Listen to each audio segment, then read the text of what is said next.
6억 원입니다. 여러분, 6억 원이에요. 삼성전자 반도체 사업부 직원 한 명이 받게 될 성과급입니다. 그런데 바로 옆에서 같은 삼성 이름표를 달고 일하는 가전부서 직원은 0원입니다. 성과급이 0원이에요. 같은 회사인데 한쪽은 6억, 한쪽은 0입니다. 이것도 기가 막힌데 더 기가 막힌 게 있어요. 성과급 한 푼 못 받는 그 직원한테 조합비는 5배로 올려서 걷고 있거든요. 10,000원이던 게 50,000원이 됐습니다. 이 돈이 어디에 쓰이냐고요? 반도체 사업부 파업 스태프한테 300만 원씩 뿌리는 데 들어갑니다. 이러니까 하루에 1,000명씩 노조를 탈퇴하고 있는 거예요. 7만 5천 명짜리 대한민국 최대 노동조합이 안에서부터 무너지고 있습니다. 근데 여기서 소름 돋는 건 따로 있어요. 이건 돈 문제가 아닙니다. 파업 안 하면 해고 명단에 올리겠다는 협박, 출근한 동료를 찾아내는 감시, 개인정보 유출까지. 지금부터 그 민낯을 하나하나 벗겨드리겠습니다. 시작하기 전에 구독과 좋아요, 그리고 알림 설정 한 번씩만 부탁드리겠습니다. 여러분의 작은 관심이 더 좋은 컨텐츠를 만드는 큰 힘이 됩니다. 자, 그럼 지금부터 시작하겠습니다. 숫자부터 보시죠. 지난달 28일 삼성전자 초기업 노조 홈페이지 게시판에 올라온 탈퇴 신청 건수가 500건을 넘었습니다. 하루 전날까지만 해도 100건이 안 됐어요. 그러더니 29일 1,000건을 돌파했습니다. 하루 만에 2배가 된 겁니다. 그리고 지금 이 순간에도 탈퇴글이 계속 올라오고 있습니다. 노조 측도 이걸 부정하지 못했어요. YTN과의 통화에서 유의미한 숫자의 탈퇴 신청이 이어지고 있다고 직접 인정했습니다. 그러면 이 사람들이 왜 나가는 건지 핵심 숫자를 하나씩 뜯어보겠습니다. 현재 초기업 노조 삼성전자 지부의 조합원은 약 7만 5천 명입니다. 이 중 80%가 반도체를 만드는 DS 부문 소속이에요. 나머지 20%가 스마트폰이랑 가전을 만드는 DX 부문 직원들이죠. 그런데 노조 집행부가 내건 핵심 요구안이 뭐냐면 DS 부문 영업이익의 15%를 성과급으로 상한없이 지급하라는 겁니다. 혹시 이게 얼마인지 아십니까? 이 요구가 그대로 받아들여지면 DS 부문 직원 한 명이 받는 성과급이 평균 6억 원입니다. 여러분, 6억 원이에요. 그런데 DX 부문 직원들한테는요, 아무런 요구 조건이 없습니다. 성과급 이야기 자체가 없어요. DX 부문은 올해 1분기 영업이익이 전년 대비 36%나 급감했거든요. 반도체 가격이 오르니까 DS 부문은 사상 최대 실적을 찍었는데 같은 반도체 가격 상승이 DX 부문한테는 원가 부담으로 돌아와서 실적이 곤두박질 친 겁니다. 같은 회사인데 한쪽은 6억, 한쪽은 0이에요. 이게 말이 됩니까? 여기에 기름을 부은 게 조합비 인상입니다. 노조 집행부가 쟁의 기간 동안 조합비를 10,000원에서 50,000원으로 올리겠다고 발표했어요. 5배입니다. 이 돈이 어디에 쓰이느냐? 파업 기간 중 15일 이상 현장에서 활동하는 스태프한테 인당 300만 원의 수당을 지급하는 데 들어갑니다. DX 부문 직원 입장에서 생각해보세요.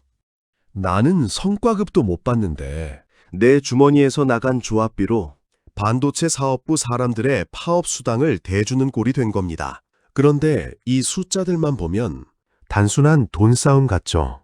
진짜 속사정은 따로 있습니다.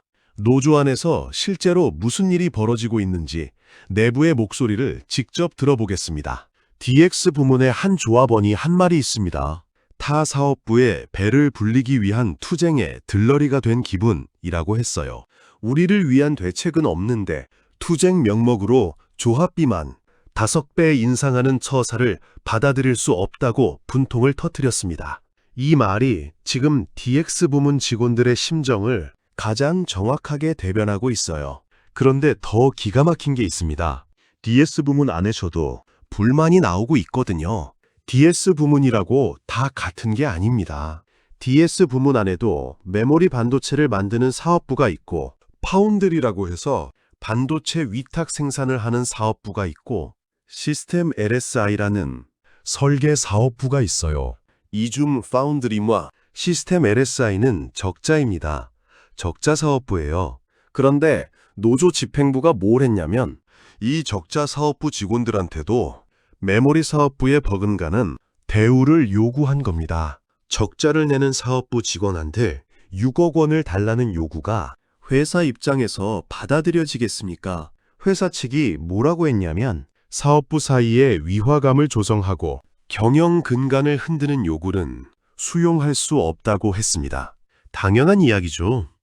한쪽은 사상 최대 이익을 내고 있고 한쪽은 적자인데 같은 성과급을 달라는 건 누가 봐도 무리한 요구입니다. 결국 이 구조의 본질은 뭐냐면요. 조합원의 80%를 차지하는 DS 부문의 수적 우위를 이용해서 나머지 20%의 목소리를 사실상 묵살한 겁니다. 다수결이라는 이름으로 소수를 밟은 거예요. 노동조합이라는 게 원래 약자의 권리를 지키기 위해 만들어진 건데 지금 삼성전자 노조 안에서는 정반대의 일이 벌어지고 있는 겁니다. 이걸 들으면 좀 억울하지 않으세요? 같은 회사 다니고 같은 조합비 내건데 한쪽만 챙기고 한쪽은 버리는 거잖아요. 그러면 실제로 이 상황에 놓인 사람의 입장에서 한번 생각해 보겠습니다. DX 부문에서 가전제품을 만드는 15년 차 엔지니어가 있다고 해봅시다. 이 사람은 작년에 노조가 과반을 달성할 때 기대를 갖고 가입했어요. 드디어 우리 목소리들 낼 수 있겠구나 하고요. 그런데 올해 들어서 상황이 이상해지기 시작한 겁니다. 노조에서 보내오는 공지는 전부 반도체 성과급 이야기뿐이에요. 가전 직원들의 처우 개선이라 근무 환경에 대한 이야기는 한마디도 없습니다. 그러다가 4월에 평택 캠퍼스에서 투쟁 결의대회를 한다는 공지가 왔어요. 4만 명이 모였습니다. 그런데 이 4만 명 중에 DX 부문에서 간 사람이 몇 명인지 아십니까? 100명입니다. 4만 명 중에 100명이에요. 왜 안 갔겠습니까? 자기들을 위한 대회가 아니니까 안 간 거죠. 혹시 직장 생활 하시면서 이런 경험 해보신 적 있으시죠? 회의에서 내 의견은 아무도 안 듣고 이미 다 결정된 걸 통보만 받는 그 기분 말입니다. 그게 지금 DX 부문 15,000명의 현실이에요. 그리고 결정적으로 조합비 인상 통보가 왔습니다. 10,000원에서 5만 원으로요. 이 사람은 계산을 해본 거예요. 1년이면 60만 원이거든요. 성과금은 한 푼도 못 받는데 조합비로만 1년에 60만 원을 내야 하는 겁니다. 그리고 그 돈이 반도체 사업부 파업 스태프에 300만 원 수당으로 들어가요. 이 사람이 결국 어떤 선택을 했겠습니까? 탈퇴 버튼을 누른 겁니다. 지금 하루에 1,000명씩 탈퇴하는 사람들의 상당수가 바로 이런 사람들이에요. 개인적인 생각을 잠깐 말씀드리면요. 제가 이 사안을 조사하면서 느낀 감정입니다. 솔직히 좀 화가 나더라고요. 노조라는 게 모든 조합원의 권익을 위해 존재하는 건데 돈 되는 쪽만 챙기고 나머지는 조합비 셔틀로 쓰는 게 과연 노동조합이 맞는 건지 모르겠습니다. 자, 그런데 이 구조가 얼마나 기울어진 운동장인지 숫자로 딱 비교해보면 더 선명하게 보입니다. DS 부문과 DX 부문을 나란히 놓고 비교해 보겠습니다. 먼저 실적입니다. DS 부문은 올해 1분기에 반도체 가격 급등 덕분에 사상 최대 실적을 기록했습니다. 메모리 반도체가 날개를 단 거예요. 반면에 DX 부문은 어떻습니까? 영업이익이 전년 동기 대비 36% 급감했습니다. 36%면 거의 3분의 1이 날아간 거예요. 연간 실적으로는 적자 전망까지 나오고 있는 상황입니다. 재밌는 건 뭐냐면요. DS 부문이 실적이 좋아진 이유와 DX 부문이 실적이 나빠진 이유가 같다는 겁니다. 반도체 가격 상승이에요. DS 부문은 반도체를 파는 쪽이니까 가격이 오르면 매출이 폭발하죠. 그런데 DX 부문은 그 반도체를 사서 스마트폰이랑 가전에 넣는 쪽이거든요. 같은 가격 상승이 한쪽한테는 축복이 되고 한쪽한테는 재앙이 된 겁니다. 같은 회사에서 벌어진 일이에요. 이제 성과급을 비교해 보겠습니다. 노조 요구대로면 DS 부문 직원 인당 6억 원입니다. DX 부문 직원은 0원이에요. 6억 대 0. 이 격차가 실감이 되십니까? 그 다음 조합비를 보겠습니다. DS 부문 직원도 5만 원, DX 부문 직원도 5만 원입니다. 조합비는 똑같아요. 혜택은 하늘과 땅 차이인데 내는 돈은 같습니다. 파업 참여도를 볼까요? 4월 23일 평택 캠퍼스 투쟁 결의대회에 4만 명이 모였습니다. 이 중 DX 부문 참석자는 고작 100명이었어요. 4만 명 중에 100명이면 0.25%입니다. 나머지 99.75%가 전부 DS 부문 사람들이었다는 이야기죠. 여러분한테 질문 하나 드리겠습니다. 만약 여러분이 DS 부문 직원이라면 아니면 DX 부문 직원이라면 어느 쪽에 해당되시든 하되 이 상황이 공정하다고 느끼시겠습니까? DS 부문 직원이라고 같은 노조 동료가 이렇게 떠나가는 걸 보면 마음이 편치 않을 거예요. DX 부문 직원이라면야 말할 것도 없죠. 그런데 지금까지 제가 드린 이야기를 들으시면 이게 결국 돈 문제 아니냐고 생각하실 수 있습니다. 성과급 차이가 크니까, 혜택이 불공평하니까, 그래서 화가 나서 탈퇴하는 거 아니냐고요. 맞습니다. 그 분석이 절반은 맞아요. 그런데 절반만 맞습니다. 나머지 절반이 뭔지 아시면 진짜 소름이 돋으실 겁니다. 혹시 삼성전자에 다니고 계시거나 가족 중에 삼성전자 다니는 분이 계신가요? 계시다면 지금부터 하는 이야기를 아주 주의 깊게 들어주십시오. 올해 3월 초 기업노조 최승호 위원장이 공개적으로 한 발언이 있습니다.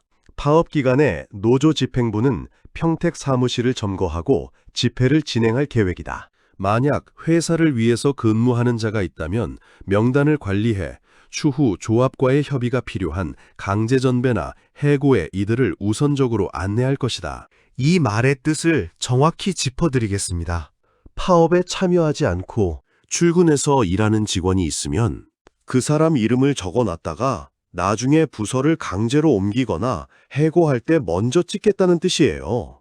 여러분, 이게 노동조합이 할 소리입니까? 노동자의 권리를 지킨다는 단체가 노동자를 협박하고 있는 겁니다. 그것도 끝이 아닙니다. 노조는 파업 기간에 신고센터를 운영해서 사측을 옹호하는 직원을 제보하면 포상금을 지급하겠다는 계획까지 밝혔어요. 동료를 밀고 하면 돈을 주겠다는 거예요. 4월에는 더 심각한 일이 터졌습니다. 특정 부서의 단체 메신저방에서 수십 명의 부서명, 성명, 사번, 조합 가입 여부가 적힌 명단이 돌아다닌 겁니다. 개인정보가 대놓고 유출된 거예요. 삼성전자는 이 사안을 경찰에 정식 수사 의뢰했습니다. 경기 화성동탄 경찰서가 지금 수사에 착수한 상태예요. 4월 28일에는 또 뭐가 나왔냐면요. 노조 측에서 사내 근태 조회 시스템을 악용했다는 주장이 제기됐습니다. 부서원 근태 조회라는 기능이 있거든요. 원래는 동료가 출근했는지 확인해서 업무 협업하라고 만든 기능입니다. 그런데 이걸 이용해서 파업 날에 출근한 직원을 색출한 겁니다. 특정 날짜에 근태를 입력한 사람을 찾아내서 입력을 종용하고 집회 참여를 압박하고 불참자를 공개적으로 비방하고 집단 괴롭힘까지 했다는 정황이 있었어요. 회사가 이걸 파악하고 뭘 했냐면 부서장 외에 일반 직원들은 타인의 근태를 볼 수 없도록 시스템을 비공개로 바꿔버렸습니다. 이쯤 되면 이건 돈 문제가 아닙니다. 자유의 문제예요. 파업에 참여할 자유도 있지만 파업에 참여하지 않을 자유도 있는 거잖아요. 노조가 그 자유를 빼앗은 겁니다. 그런데 이 노조가 처음부터 이랬던 건 아닙니다. 어쩌다 여기까지 온 건지 그 뿌리를 짚어봐야 지금 상황이 정확하게 이해가 됩니다. 삼성전자라는 회사를 이야기할 때 빠지지 않는 키워드가 하나 있었죠. 무노조 경영입니다. 혹시 삼성전자에 노동조합이 없었다는 거 알고 계셨나요? 수십 년 동안 삼성은 노조 없이 회사를 운영하는 걸 일종의 경영 철학으로 삼았습니다. 그래서 삼성전자에 노조가 생겼다는 것 자체가 대한민국 재계에서는 역사적인 사건이었어요. 이 변화의 전환점이 된 게 2024년입니다. 삼성전자 역사상 첫 파업이 있었거든요. 그때도 성과급 문제가 도화선이었습니다. 그리고 2026년 올해 들어서 상황이 완전히 달라졌습니다. 초기업 노조 삼성전자 지부의 가입자 수가 폭발적으로 늘기 시작한 거예요. 2월 초에 6만 4천 명을 넘더니 4월 중순에는 7만 5,300명까지 치솟았습니다.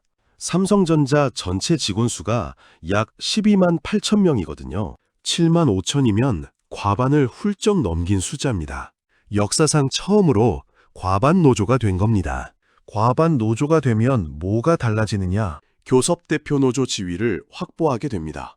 회사와 임금이나 근무 조건을 협상할 수 있는 유일한 자격을 갖게 되는 거예요. 엄청난 권한이죠. 문제는 이 권한이 너무 빠르게, 너무 크게 왔다는 겁니다. 지난해까지만 해도 소수 노조였던 조직이 불과 몇 달 만에 7만 명짜리 거대 권력이 됐어요. 조직이 커지면 내부 통제가 필요해지잖아요.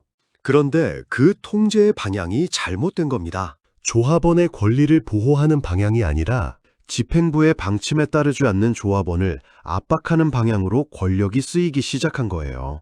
블랙리스트가 그 증거이고, 신고센터가 그 증거이고, 근태 시스템 악용이 그 증거입니다. 노조 집행부 입장에서는 이번이 교섭대표 노조로서의 첫 교섭이거든요. 여기서 성과를 내야 장기 집권이 가능합니다. 그러니까 조합원의 80%를 차지하는 DS 부문의 요구에 올인할 수밖에 없었던 거예요. 재계의 한 관계자가 이런 말을 했습니다. 삼성 초기업 노조 집행부는 올해 대표 노조 지위를 확보하며 사실상 개국공신으로 자리하고 있다. 첫 교섭에서의 성과가 장기 집권 여부를 좌우하게 되는 만큼 다수 쪽인 DS 조합원들의 눈치를 보지 않을 수 없을 것이다. 결국 노조 집행부의 권력 유지를 위해 소수인 DX 부문 조합원이 희생양이 된 겁니다. 그런데 블랙리스트니 압박이니 하는 것들이 단순히 도덕적으로 나쁘다는 수준의 문제가 아닙니다. 이게 법적으로 어떤 의미인지 들으시면 진짜 놀라실 겁니다. 노조 위원장이 했던 그 발언을 다시 한번 짚어보겠습니다. 파업에 불참하는 직원의 명단을 관리해서 강제 전배나 해고에 우선적으로 안내하겠다. 이 한마디가 법적으로 몇 개의 법률을 건드리는지 아십니까? 첫 번째, 단체 협약 위반일라. 삼성전자 노사가 맺은 단협 제29조에는 정리해고 제한 조항이 있습니다.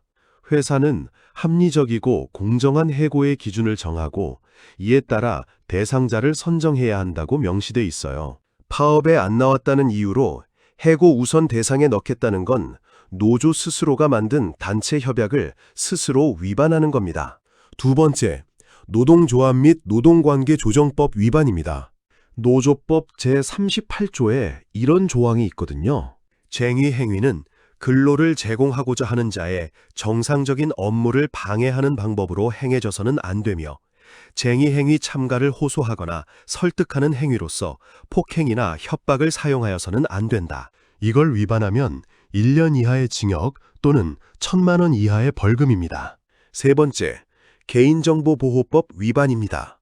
조합 가입 여부가 적힌 명단을 단체 메신저에 유포한 건 명백한 개인정보 유출이에요. 삼성전자가 경찰에 수사를 의뢰한 이유가 바로 이겁니다. 네 번째, 법조계에서는 형법상 협박죄에 해당할 수 있다는 의견까지 나오고 있습니다. 파업에 참여하지 않으면 해고하겠다는 발언이 상대방에게 공포심을 일으키기에 공포심을 해악의 고지로 볼 수 있다는 거예요.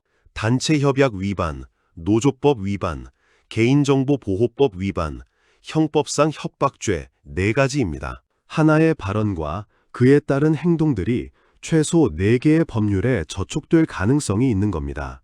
이쯤에서 제가 이 자료들을 정리하면서 개인적으로 느낀 게 있습니다. 노동조합이 조합원을 보호하기 위해 존재하는 건데 그 노조가 조합원을 협박하고 감시하고 명단을 만들어서 관리하겠다는 건 도대체 뭡니까? 이건 노동조합이 아니라 권력기관이에요. 여러분, 이게 지금 대한민국 최대 기업 안에서 벌어지고 있는 현실입니다. 화가 나지 않으십니다.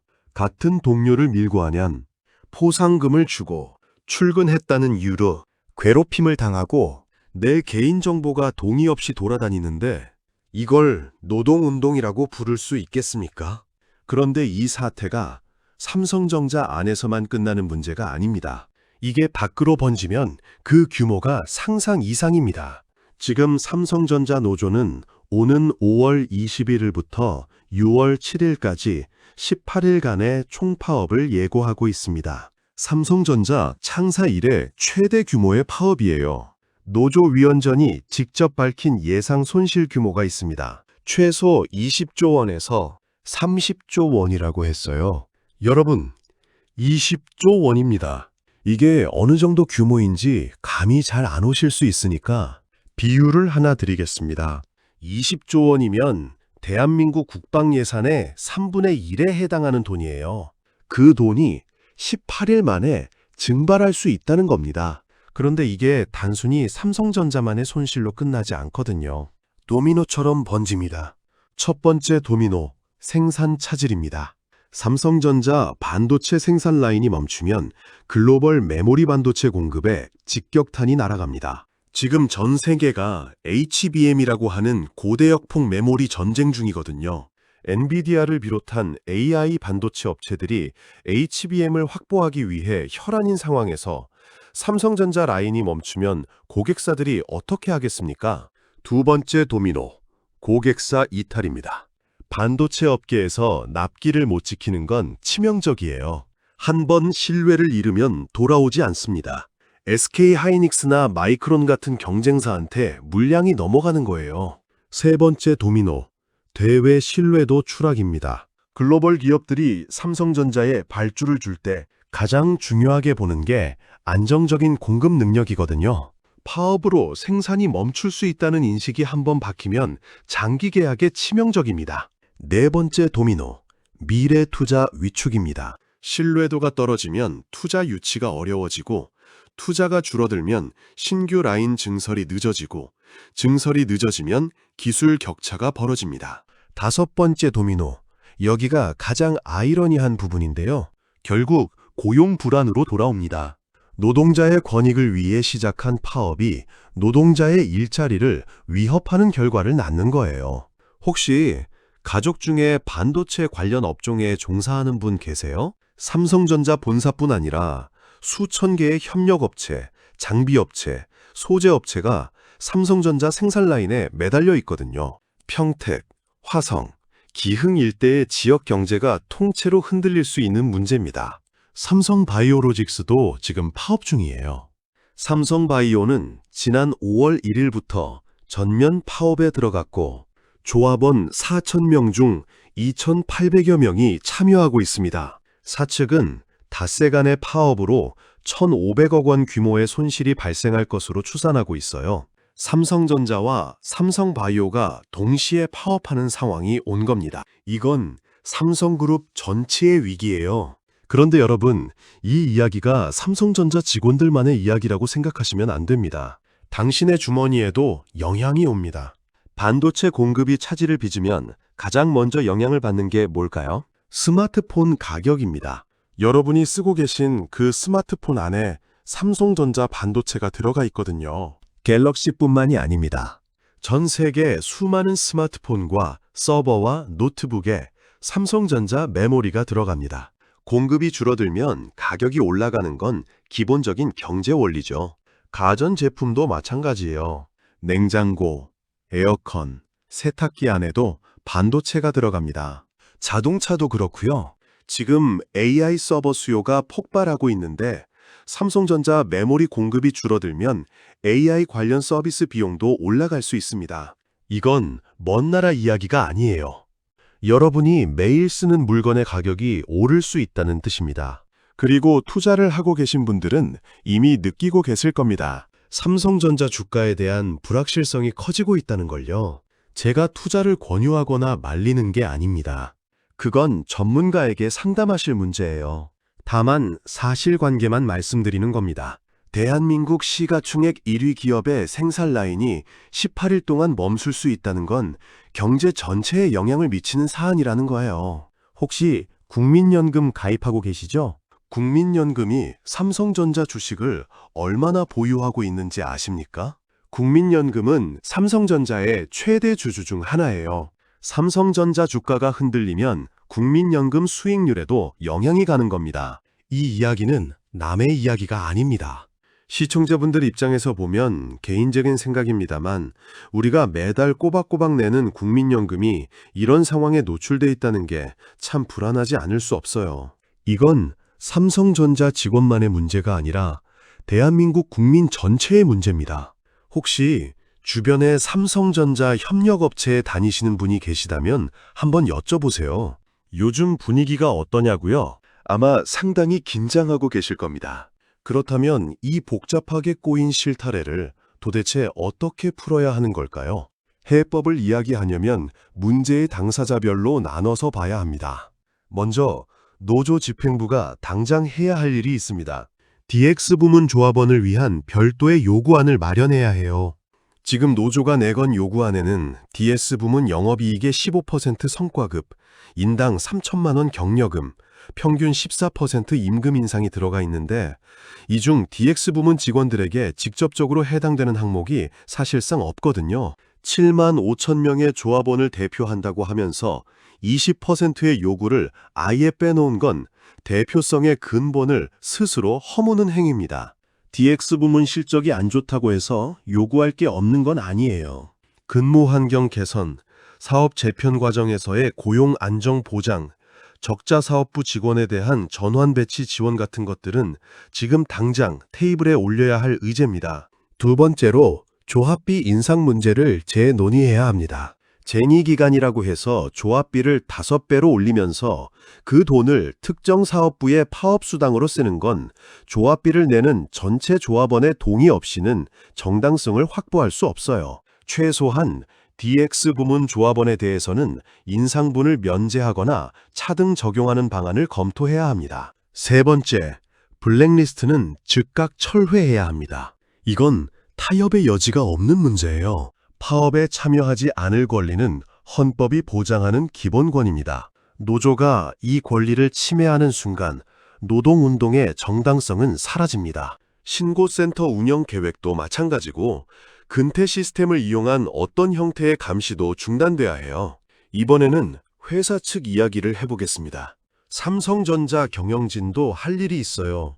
지금 회사가 제시한 임금 인상률이 6.2%거든요. 노조가 요구한 14%와는 거리가 멀죠. 물론 노조의 요구가 과하다는 건 맞습니다. 그런데 회사도 성과급 체계를 사업부별로 공정하게 재설계할 필요가 있어요. DS 부문이 사상 최대 실적을 내고 있는 건 사실이고 그 성과에 대한 보상이 있어야 하는 것도 맞습니다.